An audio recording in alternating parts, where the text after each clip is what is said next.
What is going on, everyone? Welcome back to the Full 90. It is time for the Week 17 Premier League predictions. Before we get into that, first of all, I want to give a massive shout out to all of you that went over and followed the betting Instagram that I made at TF90Tips. The link is the top link in the description. Head over there and check it out. We're having a great time over there. We passed 400 followers last night, and I'm currently coming off the back of 3 out of 3 back-to-back accumulator wins on Saturday, Sunday, and Monday. It's all hype. I've won you guys a bunch of money, and like I promised in last week's video, I was going to do my best to do that, and we are hitting the ground running with some great predictions, some great accumulators, and just a great community over there. So if you want to check it out, you can use the link in the description. I post more up-to-date predictions on there because I'm able to post them on the day of the matches, and it really is working well so far. It is a lot of fun. Obviously, please do gamble responsibly, and you have to be 18 years or older to do that sort of thing, but it is a lot of fun. So definitely go over there and check it out using the link in the description. If you are excited for Week 17 of the Premier League, then be sure to show me by dropping a like on the video. And I want to give a massive shout out to David,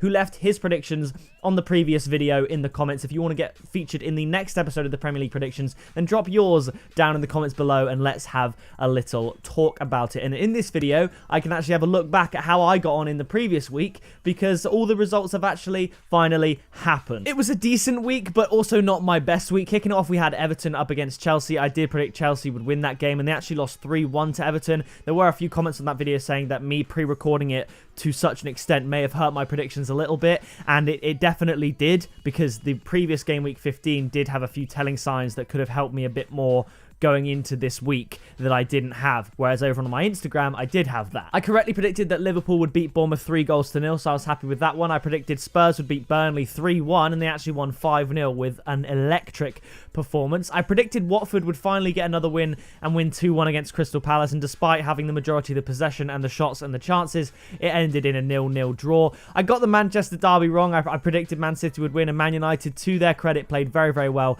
and got the win there. Aston Villa v Leicester, I predicted Leicester would win 3-2, and they ended up winning 4-1. So the right amount of goals, just the slightly wrong distribution, but the correct result in the end. Newcastle Southampton, I predicted it would become a 2-2 draw, and I was very, very close, but Newcastle nicked a 2-1 win at the end, despite, again, Southampton having more possession and shots in the game. Brighton and Wolves, I predicted it would be a 1-1 draw, and I was about as close as you can get without being right. It ended up in a 2-2 draw. And then the West Ham Arsenal game, I predicted it would be a 3-2 away win to Arsenal, and it was, in fact, a 3-1 away win to the Gunners. So yeah, not a bad week, definitely a much better second half of the Premier League. But now let's get straight into Week 17 of the Premier League. Kicking it off, we have Liverpool up against Watford, and there are going to be goals in this game, I promise you that. Now obviously Liverpool haven't been as solid at the back. They are letting in a few goals quite often, even at Anfield. And Watford, they are a decent team. Okay, I'm not about to say Watford are going to get anything from this game, but I think they should be decent enough to score a goal. There are positive signs from their game against Crystal Palace, so I'm going to go for a 5-1 scoreline to Liverpool, who by this point will probably have qualified for the Champions League knockout stages. The next game is Burnley up against Newcastle. Burnley, very hot and cold, losing 5-0 to Tottenham in the previous game week, which is just absolute carnage. Newcastle doing very well to hold off Southampton and get a 2-1 win. There was obviously that VAR controversy. I think Burnley are going to play much, much better this week. They're not playing against a team like Tottenham, who are just exceptional lately, to be honest. They're playing against Newcastle, who have been playing well, but I think it should be a stalemate in this fixture. So I'm going to go for a modest 1-1 draw between the two teams here. The next game is Chelsea up against Bournemouth. Bournemouth, a string of injuries going into this game. They're finding it very, very difficult, and they are going on the road against the Chelsea side, who, despite their slip up against Everton, have been in very, very good form. Bournemouth are capable of scoring the goal. I think I'm going to predict them to score here, but I don't see them getting anything more than a consolation. I'm going for a 3-1 Chelsea win. To be honest, 3-1 win to Chelsea seems like a very common prediction I'm making this season, and yeah, I think they're good for it. The next game is Leicester up against Norwich, and Leicester I'm actually predicting to keep the only clean sheet of this weekend in the Premier League. I'm going for an out-and-out 4-0 win to Leicester. I see Jamie Vardy scoring again. He just will. I'm calling it right now. I don't normally call anytime goal scorer predictions, but Jamie Vardy just is going to score, isn't he? 9 games in a row it'll be 4-0 win to Leicester up against Norwich, who are definitely going to be in the relegation dogfight for this season. Coming up next, we have Sheffield United up against Aston Villa. I think this is going to be a very, very close game. I correctly predicted Sheffield to beat Norwich away from home 2-1 last week, as I told you about earlier. And Aston Villa, they did lose to Leicester. They were just a completely different class below Leicester. I thought it would be a bit closer. I said 3-2 to Leicester, but one of those goals that I predicted for Aston Villa also went to Leicester in a 4-1 win, and it was just a consolation from Jack Grealish.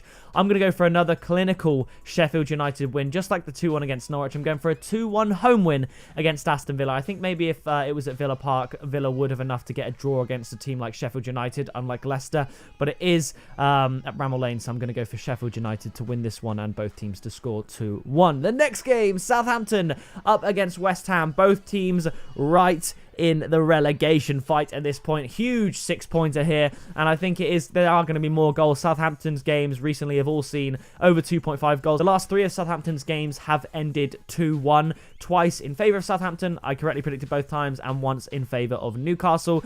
And West Ham's games do have a lot of goals, tend to be more conceded as far as West Ham are concerned. So I can't separate the two teams. They're fairly even in the table. They're fairly even in terms of form. Southampton may have the slight edge here, but I think on paper West Ham are a better team, even though the results aren't reflecting that. So with Southampton's form giving them an advantage and West Ham's players essentially giving them an advantage, a slight one, I'm going to go for a 2-2 draw. I was tempted to go for a third Southampton 2-1 win in a row, but I'm going to go for a 2-2 draw. But if I had to pick a winner, honestly, I'd go with Southampton here because West Ham are in that bad a form. The next game, Manchester United up against Everton. Now, have Man United turned a corner here? Possibly, but also you could argue that maybe Everton have turned a corner. They've got Ferguson at the helm. It was really great to watch Everton get that much deserved win over Chelsea, and just the passion in the ground, in the stadium. The players were up for it, the manager was up for it, and Chelsea were well and truly beaten by Everton. And as I said, Everton do always pick it up towards the new year, going forward to the second half of the season. I predicted it last season and it happened. I'm predicting it again this season. I think Man United, however, at Old Trafford will have enough to get a win here, but I think it's going to be an exciting game. I'm going to go for a high-scoring game, which is... It's an interesting one because Man United have been fairly strong at the back. Aaron Wan-Bissaka's performance in the Manchester derby, it's been said across the internet, but what a performance. Raheem Sterling did take him apart a little bit in the first 10 minutes or so, but Wan-Bissaka bounced back, found his feet, and was just an immovable force going forward in the game there. So props to Aaron Wan-Bissaka and Manchester United. I'm going to go for a Man United home win, 3-2. Maybe I'm giving Everton a bit too much here, 2 away goals at Old Trafford, but 3-2 is going to be my prediction here. It'll either be a 3-2 or like a 1-0. I don't see this sitting in the middle. But the next game is going to be Wolves up against Tottenham. Wolves arguably threw away a potential win against Brighton, but then you could argue Brighton threw away the win as well with some defensive errors. Ended in 2-2 there, of course. Tottenham looking rampant, looking bloodthirsty in the Premier League under Jose Mourinho. And although Wolves are a very good team and they are quite strong at home, I can see Tottenham getting another away win, which is not like Tottenham. I mean, recently they've been in decent form, but they don't tend to win away from home.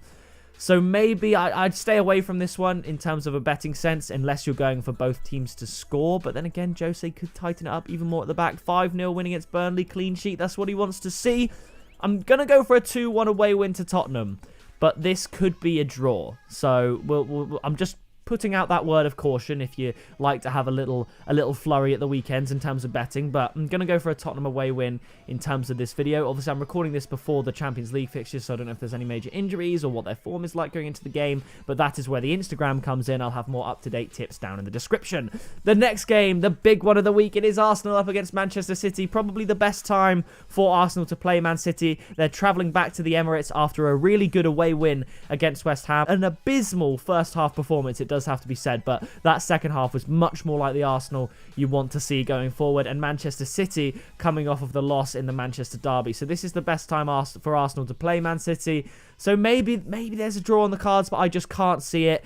Part of me also is kind of predicting a Manchester City win. One, City have to win. They're 14 points behind Liverpool and already 6 behind Leicester in second place. And also, if I predict Man City to win and they do, then at least I've got a prediction right. Whereas if Man City don't win, then we've got a good result for the boys. So I'm going to go for a 3-1 away win to Manchester City. I don't think Arsenal's backline will be able to hold up against their attacking powers, because although Arsenal got a great result against West Ham in the first half, if they weren't playing West Ham, they were playing Liverpool, Man City, they could have been 3 or 4-0 down. It's just fortunate that it was West Ham and not someone better, and they were allowed to get back into the game. But I think Man City and Liverpool, even Leicester, like they've done the last couple of times they played against Arsenal, would have buried that game before Arsenal had a chance to get back into it, and I see that happening here. So I'm going to go for the 3-1 win to Manchester City, but I mean, I'm hoping for a win for Arsenal, of course. The next game, Crystal Palace up against Brighton. Now, last season, this would be a straight up 1-0 home win to Crystal Palace. However, Brighton have been playing much better football this season. Morpay looks good. The Brighton players look like more of a solid unit, and Potter's got them doing